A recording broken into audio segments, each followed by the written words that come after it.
So I was sitting at the table with this national builder, and he brought up draped cellulose. The architect stopped him mid-sentence and told him no. She was concerned about the cellulose settling, creating that void between the insulation and the roof deck, and then you run into roof rot and all kinds of other issues. The solution we provided to them for the draped cellulose was the Owens Corning HPCA system. It's so much better for so many reasons. My favorite thing about it is that it eliminates thermal bridging almost completely.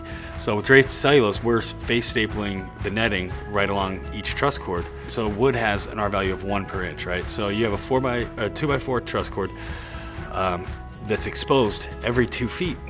So you have an R4 every 2 feet. The Owens Corning HPCA system eliminates that 100%. Because we staple one piece of netting to the adjacent piece of netting and box that truss cord in, we've got truss cord insulation netting. It's the best. So that's one of my favorite things about it. I also really like the fact that we're using fiberglass, therefore eliminating any chance of settling. With blown walls, the HPCA system at the roof deck, and an insulation contractor that has an eye for air sealing, I would put that system up against any other methodology out there, and it'll hold its own. And it'll do it a lot more cost effectively.